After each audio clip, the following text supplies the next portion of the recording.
compreender, percebe aquilo que se está a passar. Não nos podemos esquecer que estamos a falar duas famílias muito ricas que ali estão instaladas, têm muitos servos, com certeza que aquilo também dava aso a falatórios e tudo aquilo que nós sabemos da dinâmica social, Jacó percebe-se. O texto bíblico é muito claro, então ouvia Jacó os comentários dos filhos de Labão que diziam: Jacó se apossou de tudo o que era de nosso pai. Na verdade, não se apossou de nada que era do pai. Ele simplesmente ganhou a fortuna que ganhou através do seu salário. Mas o ser humano vê as coisas e faz o entendimento de acordo com a sua conveniência. Então eles começaram a ter este entendimento de que Jacó estava a usurpar aquilo que era um direito de herança deles. E Labão, por sua vez, também, vejam, Labão reparou que o rosto de Labão não lhe era favorável. Labão esse que gostava muito de Jacó porque percebeu que por ter Jacó por perto, isso beneficiava-o, mas agora continuava a beneficiar, mas porque ficou mais rico, ele já não gostava. Nós conseguimos perceber aqui o espírito humano. Era a mesma coisa que eu dizer-vos: eu dou-vos um salário de 5.000 euros a todos, que é um salário que em Portugal quase ninguém ganha, vocês ficariam muito contentes, mas se eu dissesse, mas eu ganho 10, vocês ficariam automaticamente tristes. Mas continuava a ganhar 5.000 na mesma, que era muito bom. Mas temos aqui o problema humano, que era Labão, com certeza, que estava a enriquecer também, pelo facto de ter Jacó por perto, porque Jacó era abençoado por Deus, mas porque foi ultrapassado, então agora instalou-se aquilo que era a inveja. E Jacó estava completamente desconfortável com a situação. Jacó era o estranho, não era dali. Então ele manifestou o desejo de querer voltar para a sua terra e o Senhor confirma este desejo e diz-lhe mesmo isso: torna a terra de teus pais e a tua parentela e eu serei contigo. Então isto também veio reforçar aquele desejo de Jacó de querer sair dali, porque era um sítio que já estava a provocar muito desconforto. O que é que Jacó vai fazer? O texto bíblico diz que ele vai consultar as suas duas esposas. Ele chama para o campo Lia e Raquel. Há ali certos pormenores do texto, eu gosto muito quando estou a estudar a palavra. Jacó não quis correr riscos que ninguém soubesse. Os servos cochicham muito, há muito mexerico. Então o texto bíblico descreve bem, ele chama as esposas para o campo e saem os três sem ninguém por perto e eles têm uma conversa. E Jacó diz: olha, o vosso pai já não me é favorável. Eu quero voltar. E provavelmente das poucas vezes em que as duas irmãs vão acordar, porque elas eram competidoras uma com a outra, porque uma queria o amor do esposo, a outra tinha o amor do esposo, mas não tinha filhos, a outra tinha muitos filhos, então havia uma competição dentro daquela família muito grande. Mas as duas acabam por acordar e dizem: faz tudo o que Deus te disse. E quando nós lemos o texto, fica muito claro, é explícito, que elas também já não estavam muito confortáveis com toda a situação que se estava ali a passar. E por isso nós temos sempre que colocar questões ao texto.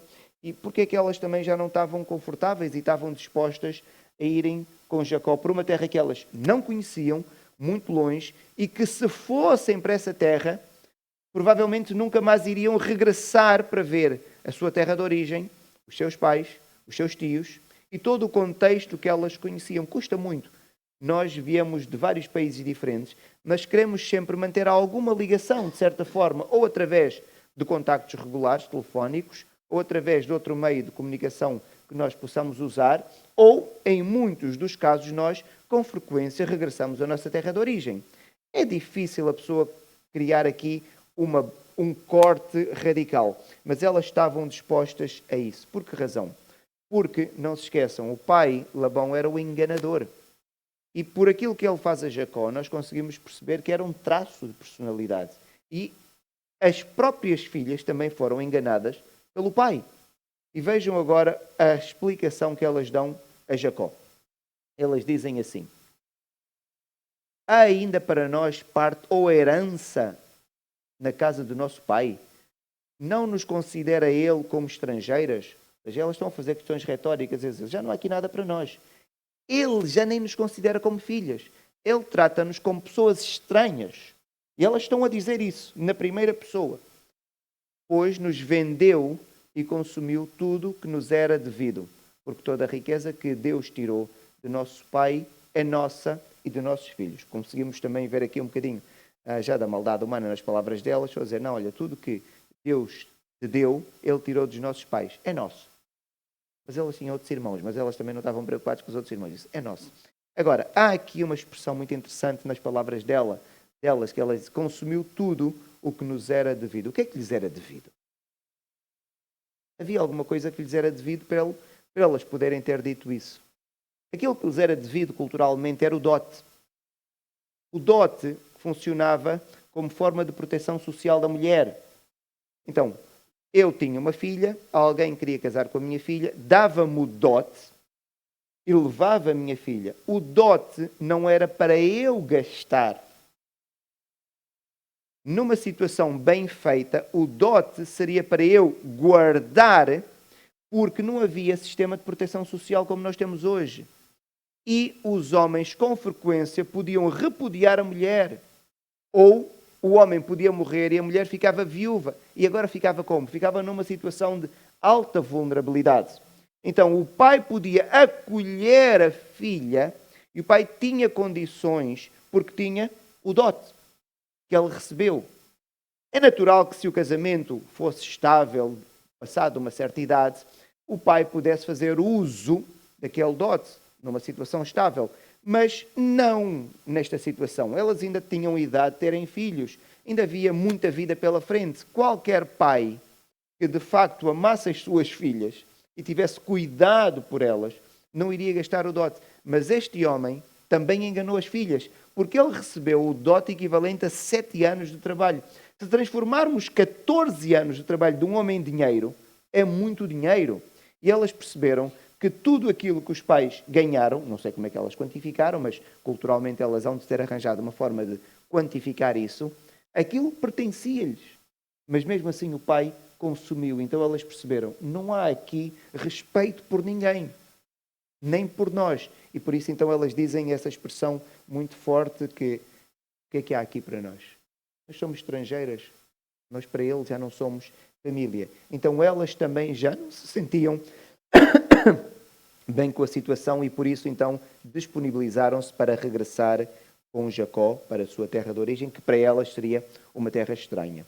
Então Jacó vai partir de Harã, ele organiza toda a sua casa, os seus animais e ele agora vai partir. Só que Jacó, apesar de ser uma pessoa um bocadinho melhor, mas continua igual a ele próprio, ele parte sem avisar. Nem sequer faz um aviso ao seu tio, então tenta partir às escondidas. Eu gostava de saber, na cabeça de Jacó, como é que ele vai partir às escondidas com tantos animais, porque ele era muito rico. E nós vamos conseguir perceber isso daqui a bocadinho, com uma oferta que ele dá, a quantidade de animais. Como é que ele quer partir às escondidas com aquela quantidade de animais e com aquela gente toda que ele tem que ter, imaginem um número de pastores, para cuidar de milhares de animais, porque ele tinha milhares de animais. Então, quantos pastores seriam necessários? Ele vai partir e quer partir às escondidas, mas Jacó continua igual a ele próprio, então vai partir para tentar fugir de Labão. Durante esta preparação, sem que Labão o soubesse, não é? Eles viviam em lugares distantes, porque a quantidade de rebanhos de animais era muito grande. Então, o que acontece é que Labão está ausente da sua casa e Raquel, que sabe que vai fugir com o seu esposo, vai à casa do pai, a casa de Labão, e aproveita e vai roubar os ídolos do lar. Então ela agora vai se apossar dos ídolos do lar do seu pai, vai juntar-se ao seu esposo e vão partir. É um pormenor, mas que tem implicações importantes que havemos de ver a seguir, e o texto é muito claro, tendo ido Labão fazer a tosquia das ovelhas, Raquel furtou os ídolos do lar do seu pai. E eu gosto de ler estas histórias na Bíblia, porque a Bíblia não omite nada.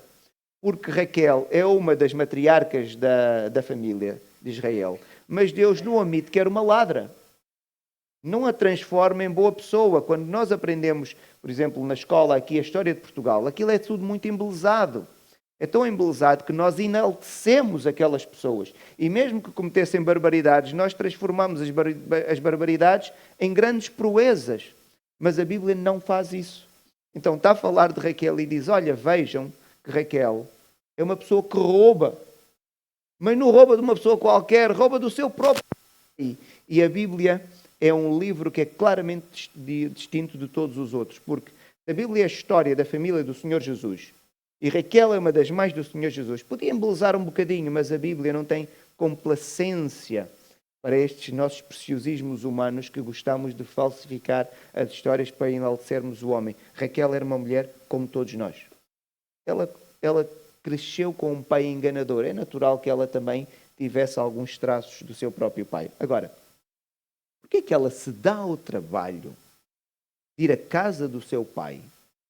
Ela sabia que o pai não estava, mas podia estar lá a mãe, ou uma tia, ou um tio, ou um servo qualquer. Ela correu um risco. Ela vai à casa do pai e vai agora roubar os ídolos do lar. Por que é que ela havia de fazer isso? Eu acredito que há duas razões, sendo que há uma principal. A primeira queria privar o pai do uso destes objetos que serviam de adoração. Vemos que havia um ressentimento da parte delas duas para com o pai, por causa daquilo que o pai lhes tinha feito. Mas mais importante do que isso é que os ídolos do lar, eles não só eram objetos que eram utilizados para adoração, mas também eram objetos que tinham uma validade jurídica. E quem tinha os ídolos do lar era aquela pessoa que tinha a autoridade de reclamar para si a herança. Era como se fosse um documento. E por isso, então, Raquel o que é que faz? Ela furta os ídolos do lar do pai. E agora, não se esqueçam que Jacó viveu ali 20 anos. Jacó viveu como se fosse filho adotivo de Labão. E isso faria com que, quando Labão um dia morresse, Jacó, se tivesse os ídolos do lar, pudesse dizer: eu reclamo para mim o direito de herança dos bens de Labão. E isto era uma prática que havia. Então, eram objetos religiosos, sim, mas ao mesmo tempo também eram objetos que eram utilizados para reclamar a herança. E nós conseguimos ver, estes objetos chamavam-se os terafim, e nós conseguimos ver que Raquel é muito semelhante ao seu pai. Muito semelhante ao seu pai. Também sagaz, astuta e faz o que for necessário para aquilo que ela entende que lhe vai trazer alguma vantagem. Então agora ela vai furtar estes pequenos objetos. Quando nós sabemos isso, nós conseguimos perceber agora, para aqueles que já conhecem a história, eu adianto, a preocupação de Labão quando ele vai tentar encontrar estes objetos, porque ele sabe quem tem estes objetos, sabe o poder que esta pessoa tem sobre a família dele. Daí a preocupação do próprio Labão. Então, Jacó parte e 3 dias depois da fuga, Labão tem conhecimento e é avisado que Jacó já não está a trabalhar para ele e que partiu com as suas filhas, os seus netos e os animais do próprio Jacó. Labão vai juntar um grupo de vários homens e vai ao encalce de Jacó. Há ali um aspecto temporal na Bíblia que aquilo carece de uma interpretação um pouco mais complexa. Porquê? Jacó foge e 3 dias depois Labão é informado. E o texto diz que há ali 7 dias que Labão organiza as pessoas e vai ao encalce de Jacó. Mas pela distância que Jacó percorreu, claramente não podiam ter passado apenas 10 dias. O que significa que aqueles 10 dias que a Bíblia nos vai referir, que são os 3 da fuga e os 7 depois de Labão da preparação e a perseguição, apenas a Bíblia está a relatar os primeiros dias da perseguição, porque a distância que nós depois olhamos para o mapa, vemos que Jacó tinha percorrido, Labão necessitava de muito mais do que 3 dias, também com um bando, para... Jacó precisava de mais do que 10 dias, com aquelas pessoas todas e aqueles animais, andar a uma cerca de 25 a 35 km por dia para ter chegado ali. Isto é só para os curiosos, depois quando estiverem a estudar, quando verem ali os 3 mais os 7 dias, fazerem depois, tentarem fazer os cálculos da distância que podia ter sido percorrida e vá rapidamente, matematicamente, perceber que aquilo não seria possível. Então, Labão, passado algum tempo, e por isso não vou dizer agora o tempo, por causa disso que eu estive a dizer-vos da distância, ele vai encontrar Jacó e ele vai confrontá-lo. E o que acontece, meus irmãos, é que Labão vai encontrar Jacó, vai confrontá-lo, mas ele vai refriado. porque Deus tinha aparecido a Labão e tinha-lhe dito: cuidado, cuidado com aquilo que tu vais fazer com Jacó, nem mal nem bem. Vai utilizar ali uma expressão idiomática. Então, por causa disso, quando agora ele vai encontrar-se com Jacó, ele está refriado. Vejam, ele diz assim: há poder em minhas mãos para vos fazer mal, mas o Deus de vosso pai me falou. E é interessante a expressão que ele está a dizer. O Deus de quem? Podemos dizer de Abraão e de Isaac. Não era o Deus de Labão. Mas ele reconhecia como uma divindade. Ele reconhecia como uma divindade. Mas porque ele tinha os seus ídolos. Ele tinha os seus ídolos. Me falou: guarda-te, não fales a Jacó, nem bem, nem mal. Então, Labão, mesmo tendo sido avisado por Deus, ele quando chega, ele gosta do confronto. Isto é uma pessoa mesmo conflituosa, mas ele reconhece que ele agora tem que ter algum controlo.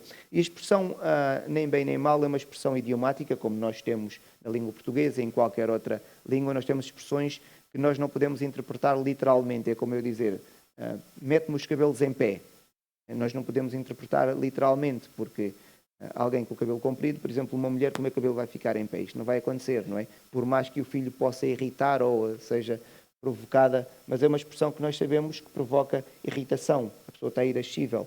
Então aqui a expressão significa: não tentes influenciar ou intrometer-te com Jacó. Porque Deus não queria que Labão fizesse mal a Jacó e nem queria que Labão tentasse convencer Jacó a regressar. Porque chegou a altura, Deus é que lhe disse: regressa. Então Deus agora vai dar este alerta a Labão. E Labão então chega e diz assim: há poder em minhas mãos para vos fazer mal, mas eu estou controlado.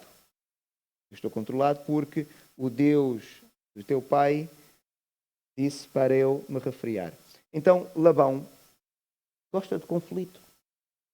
Gosta de conflito. Então ele vai pegar em alguma coisa. Ele vai pegar numa coisa que eu creio que neste caso é legítima. Ele vai dizer que Jacó furtou os ídolos do lar. Porque os ídolos do lar desapareceram e coincidiu com a fuga de Jacó. E ele sabe a importância daqueles objetos. E na cabeça dele, Jacó tem os ídolos do lar. Então, ele vai fazer esta acusação. Jacó não sabe que a esposa furtou. Então Jacó vai responder com honestidade e dizer: olha, eu não tenho. Se tens dúvidas, procura a vontade onde quiseres. Vejam o risco que Jacó estava a correr por ter uma mulher que também era enganadora. Então o que é que Labão vai fazer? Vai começar a procurar. E vai procurar nas tendas. Ele vai procurar na tenda de Jacó, procura na tenda de Lia e procura na tenda de Raquel. Os ídolos estavam na tenda de Raquel. E ela tinha colocado os ídolos do lar debaixo da sela de um camelo. Então ela coloca a sela de um camelo. O pai mete os ídolos lá embaixo, o pai começa a procurar e o texto bíblico diz-nos que ela está sentada sobre a sela.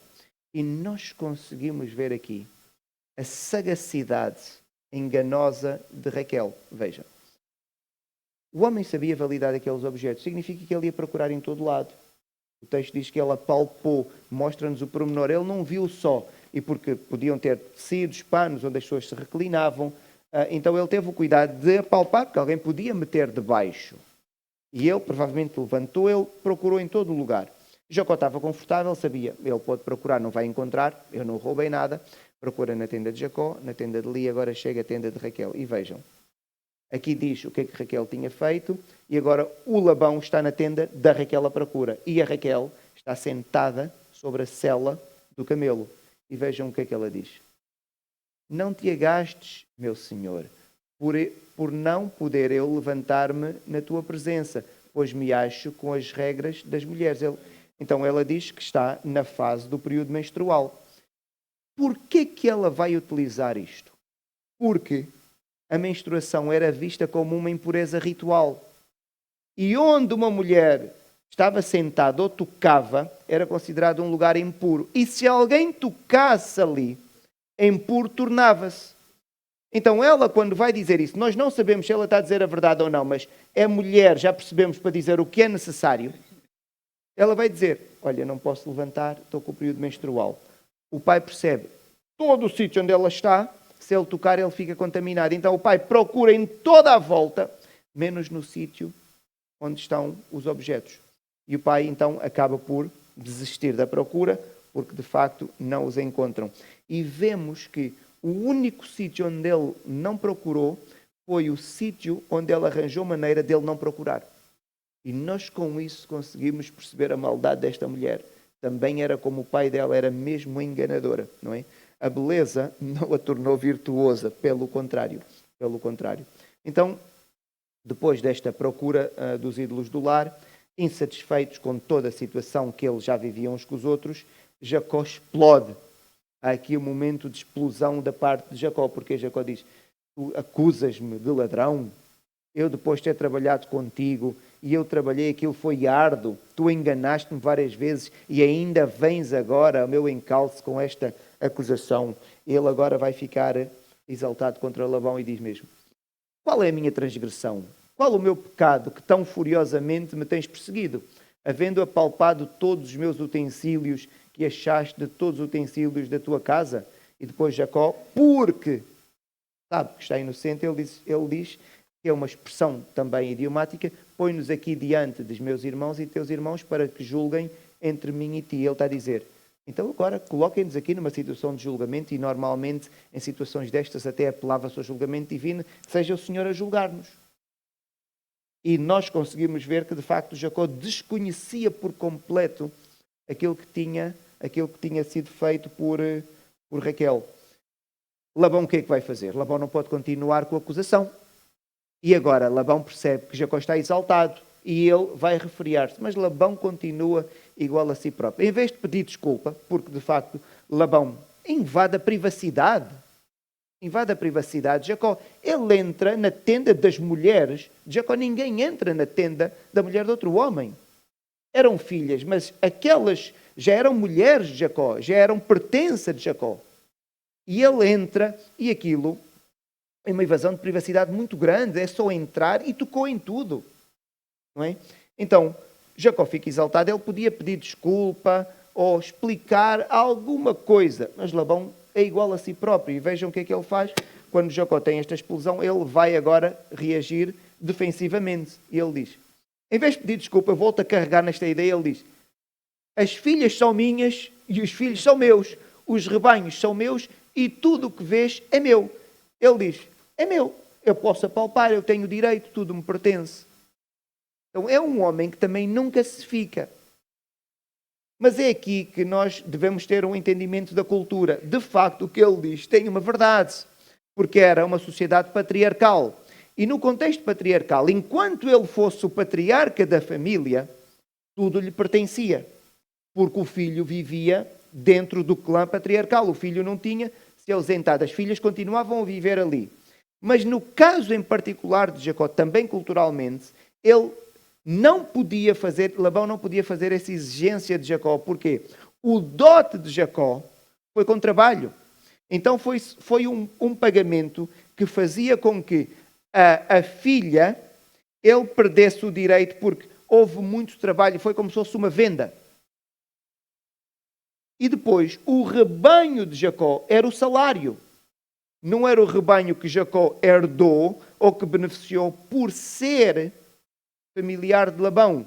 Foi o salário. Então pertenciam de facto a Jacó, neste caso em particular. E foi com preço muito alto. Então Labão, em particular nesta situação, não tinha razão. Mas Labão vai tentar, porque Labão nunca se deixa ficar. Mas agora estão diante de um potencial impasse, porque afinal, se tudo lhe pertence, e ele acredita mesmo nisso, ele podia ter dito, voltem para trás. Porquê que ele não o faz? Porque ele sabia que Deus tinha dito, ai de ti que toques em Jacó. E ele tinha medo.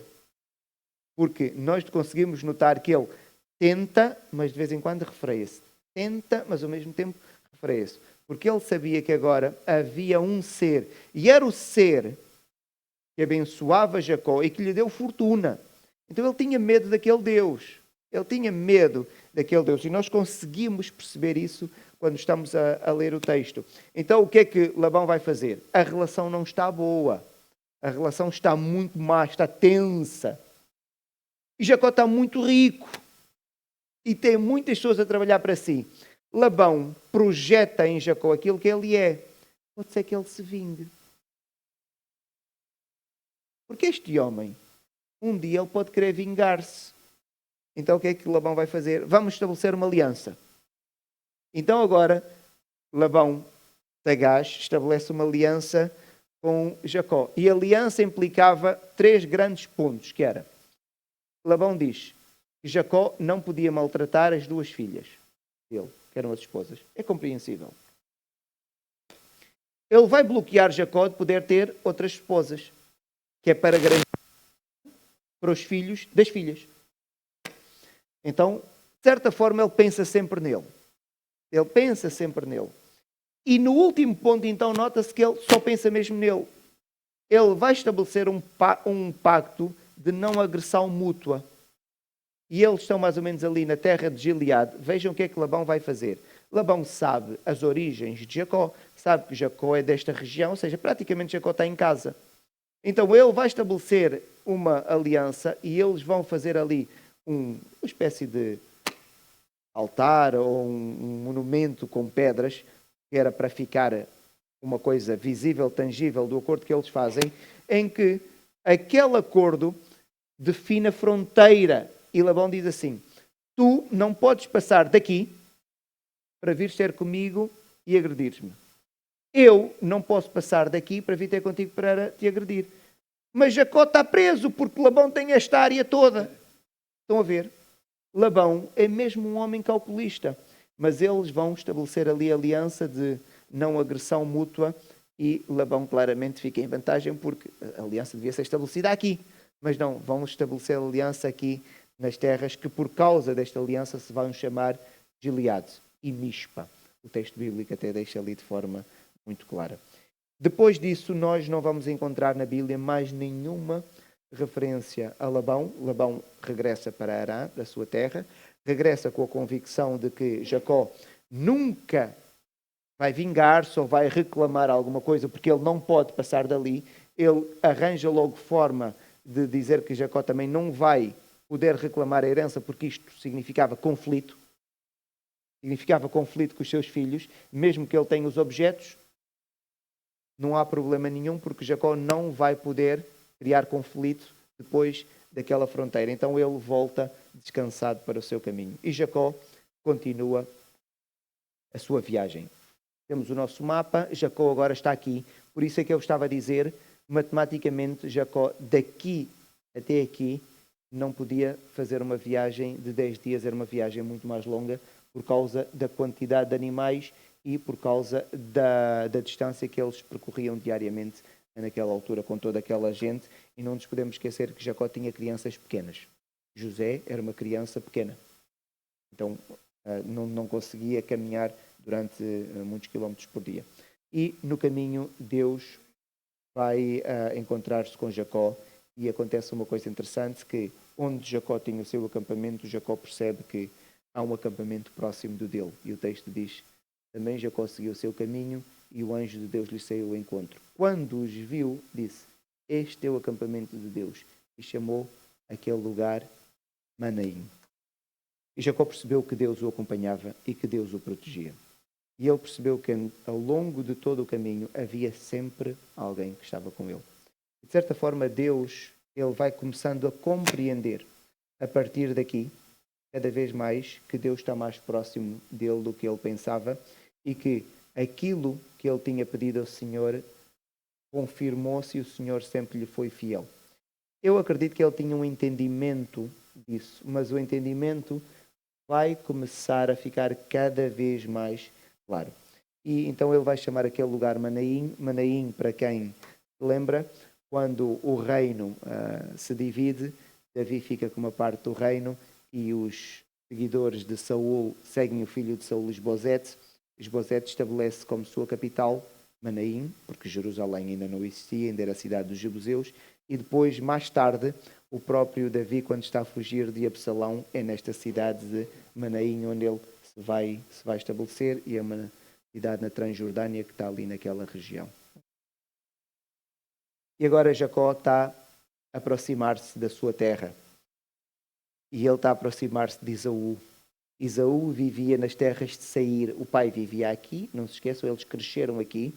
E depois Esaú vai estabelecer-se aqui, onde chamamos depois Edom, na terra de Seir. E ele está deste lado do rio. Então, as terras de Seir estão aqui muito próximas. E ele está a aproximar-se. E o que é que ele faz? Ele envia mensageiros para anunciar a Esaú, seu irmão, que ele está a chegar. Ele está cheio de medo. Passaram 20 anos, mas Jacó sabe o que fez. E sabe que aquilo fica na memória. Aquilo não vai passar. Então Jacó está cheio de medo, ele envia mensageiros a Esaú. Até aqui tudo bem. Agora imaginem quando os mensageiros dele voltam, ele está à espera de trazer boas notícias e os mensageiros dizem, olha, não, Esaú está a vir ter contigo. Mas vem com 400 homens. Eu fico a pensar como é que ele deve ter ficado. Ele ficou amedrontado e o texto diz, vejam, então Jacó teve medo e se perturbou. Porque ele agora tem gente consigo, ele tem filhos pequenos. E se Esaú vier com fúria, mata toda a gente. Com 400 homens na cabeça de Jacó, ninguém vem em paz. Por que ele vem com 400 homens? É para saudar o seu irmão. Vinha com 2 ou 3 ajudantes, não com 400 homens.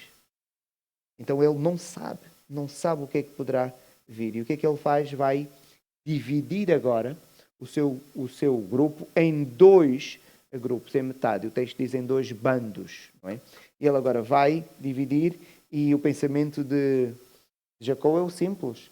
Se Esaú chegar com 400 e atacar, olha, que mata um bando, pelo menos o outro pode fugir. Eu não sei qual foi o critério para ele meter as pessoas de um lado ou do outro, mas ele agora vai dividir. E ele vai orar. E vemos que é um homem que já está a ser transformado. E ele vai orar. E é uma oração sentimental. Ele diz assim, Deus de meu pai Abraão e Isaque, sou indigno de todas as misericórdias e de toda a fidelidade que tens usado para com o teu servo. Pois com apenas um cajado atravessei este Jordão. Lembra-se quando ele fugiu? Ele fugiu sem nada. E depois ele diz, já agora são 2 bandos. E ele está a dizer, vês como tu multiplicaste. Livra-me das mãos do meu irmão Esaú. E depois está aqui, ele diz explicitamente, porque eu temo. Eu tenho medo dele. Para que não venha ele matar-me e as mães com os filhos. Então, depois dele ter esta oração, ele vai tentar fazer alguma coisa para que o seu irmão não descarregue a sua fúria por ter sido enganado 20 anos antes contra ele. Então ele vai separar ali alguns animais como presentes para Esaú. E quando nós olhamos para os animais, a Bíblia faz bem esta descrição, nós encontramos aquela quantidade. Encontramos sempre mais fêmeas do que machos, os irmãos conseguem perceber rapidamente, porque um macho consegue acasalar com várias fêmeas para que o rebanho se possa multiplicar. Então vejam, temos ali as 20 cabras e 200 cabras, 20 bodes, 20 ovelhas, 200 ovelhas, 20 carneiros, 30 camelas com as suas crias. Aqui vamos ter que considerar só o 30 porque não sabemos quantas crias são. 40 vacas, 10 touros, 20 jumentos e 10 jumentinhos. Se fizermos as contas, tudo isso vai totalizar pelo menos 530 animais, porque nós não conhecemos qual é a quantidade de crias que ali estão. Quando nós vemos isso, nós conseguimos... A riqueza de Jacó era por causa da quantidade de animais que ele tinha, porque ele era pastor. Mas, no entanto, culturalmente, a oferta de animais tinha um simbolismo muito grande, porque Jacó podia oferecer metais preciosos. Eu acredito que um homem tão rico como ele também tivesse prata e ouro, porque era como se fosse uma moeda e era uma riqueza móvel, mais fácil do que os animais de transportar. Mas o gado, em particular estes animais, e depois quando a pessoa começa a estudar, percebe a história, a oferta de animais nesta quantidade era um sinal de submissão muito grande. Porquê? A riqueza era medida a olho pelos animais, porque o ouro ninguém vê. O ouro que eu tenho ninguém vê. Como é que as pessoas sabiam que Jacó era muito rico? Porque viam os animais.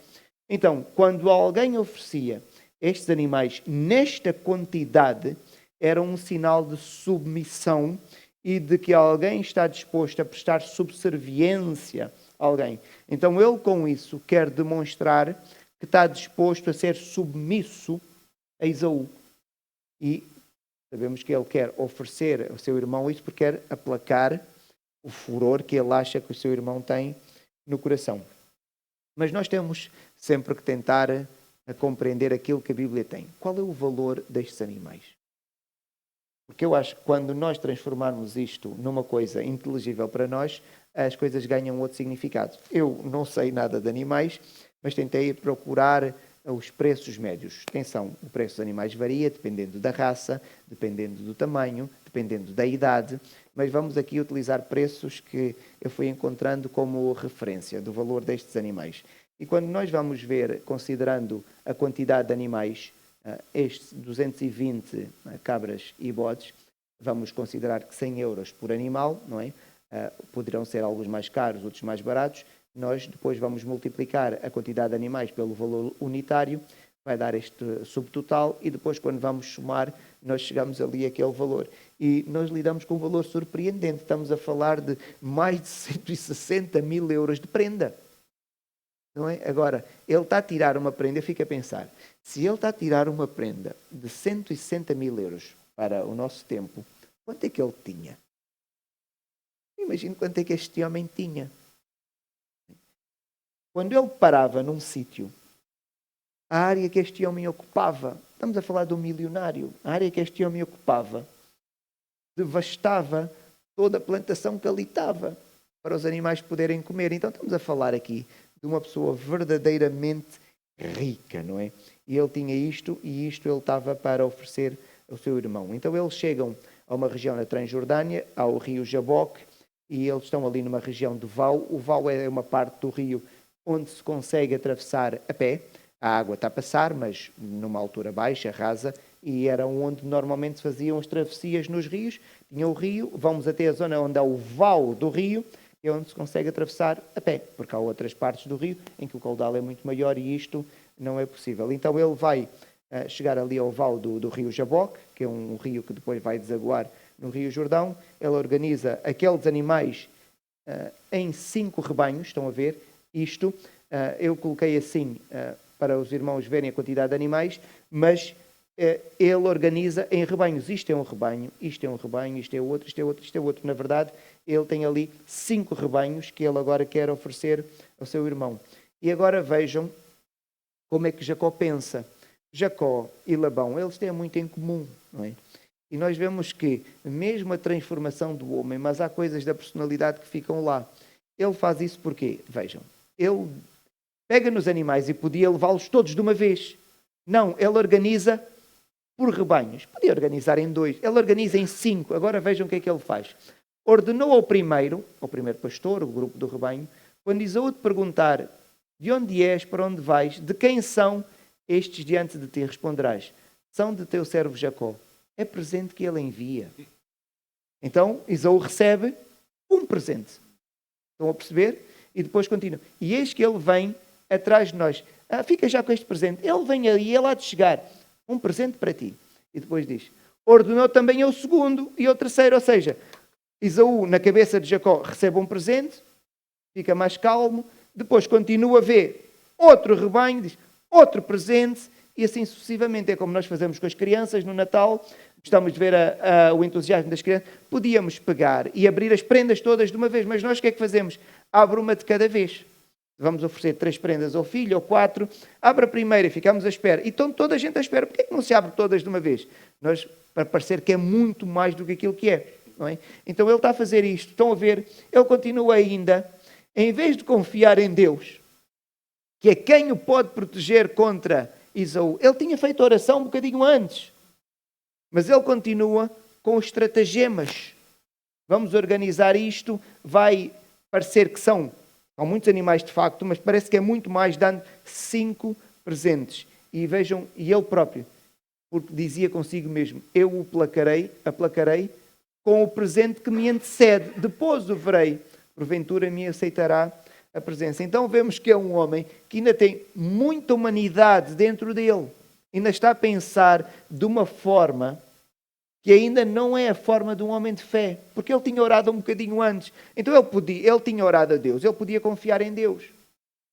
Mas é um homem que está, através de esquemas, ainda a tentar resolver os seus problemas. E o que é que ele faz? Então ele está ali diante do rio Jaboque, que é como se fosse uma fronteira natural, está no vale, ele faz atravessar os rebanhos, e os rebanhos atravessam para antecedê-lo, não é? 5 rebanhos agora vão passar, ele depois fica do lado mais a norte do rio, faz passar os seus bens todos para o lado sul, e aí já está a aproximar-se muito de Esaú, ele fica para trás com as suas esposas e os seus filhos. O texto não nos diz nada, é breve, muito breve, toda a narrativa a partir daqui. Até depois ao encontro dele, já estou a adiantar com Esaú. Acredita-se provavelmente que ele tivesse a dar alguma instrução final, alguma recomendação, ou alertar para alguma coisa que pudesse acontecer, porque o medo que a Bíblia nos descreve de Jacó, eu acho que era perceptível. As mulheres, se o conhecessem, percebiam que ele não estava bem. Porque se ele está a regressar a casa, ele devia estar contente, porque em breve vai ver o seu pai, mas ele não está contente. E nós conseguimos ver isto no semblante das pessoas. E provavelmente ele fica ali no momento mais intimista. E ainda de noite, o que é que ele faz? Ele vai fazer as esposas e todos os seus filhos passarem para a parte sul do rio Jaboque e fica ele sozinho na quietude da noite. Meus irmãos, vamos parar por aqui, porque depois vamos entrar aqui num tema que eu gostava de analisar com mais calma e temo que o nosso tempo depois possa não dar e para não fazermos aqui análise do texto a correr, mas gostava de fazer aqui uma análise daquilo que nós temos estado a estudar. Jacó parte com um bordão. Nossa linguagem, para quem não é do campo, ele parte com um pau. Um pau na mão.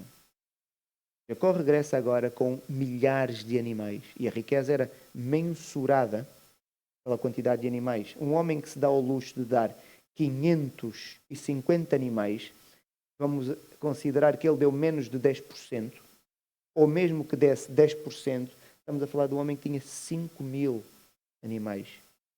Para ter 5.000 animais, imagine a quantidade de pastores que este homem tinha que ter. E a quantidade de servos, porque ele tinha que alimentar os animais e havia toda a logística necessária para cuidar destes animais. Então a quantidade de servos que ele não tinha que ter.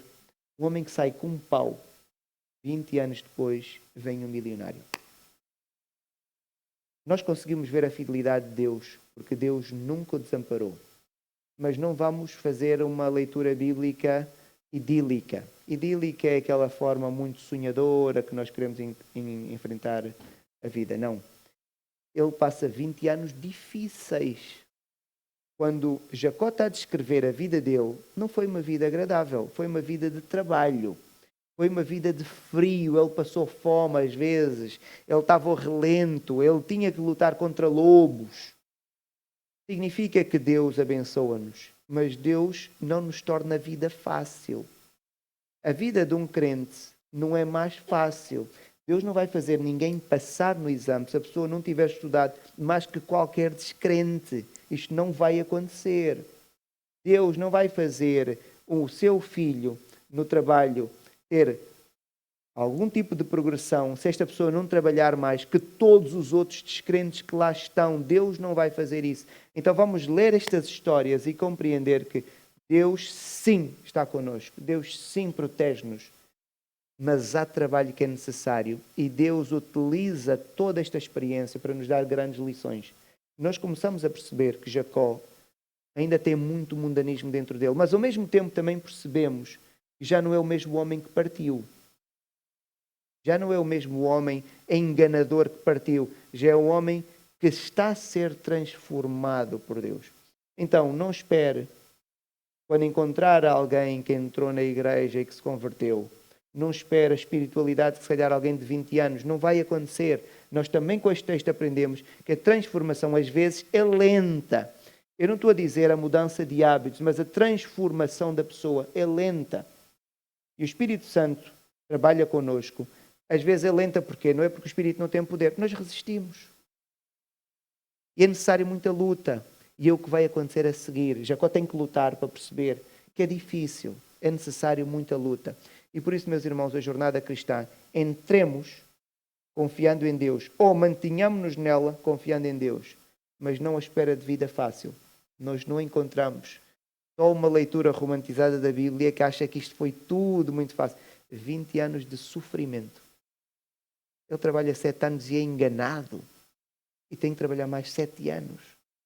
E depois trabalha 6 e está sempre a ser enganado, porque o que Labão fazia era: os animais malhados são teus, os de uma cor são para mim. Quando os malhados começavam a nascer mais, Labão dizia: olha, vamos mudar agora. Os malhados são meus, os de uma cor são teus. Estava sempre a mudar. Jacó vai descrever que ele muda 10 vezes. No espaço de 6 anos, para mudar 10 vezes. A cada 8 anos ele mudava o acordo. Estão a ver como é que Jacó vivia. Mas ele tinha que sujeitar, porque ele era o servo, o outro era o senhor. Também nos ensina que devemos ser submissos aos nossos senhores, mesmo quando são enganadores. E Jacó não se revoltou. Sempre foi humilde. Sempre foi humilde. E eu acredito que por causa da humildade dele, por ser esforçado, Deus o abençoou. Então que possamos aprender com esta história e que possamos viver desta forma, confiando no Senhor, porque Jacó saiu com um pau e confiou no Senhor. Vejam o que é que ele disse: se tu fores comigo e me des proteção, serás o meu Deus. E Deus lhe deu a proteção. E quando Deus dá verdadeiramente. Uma dúvida?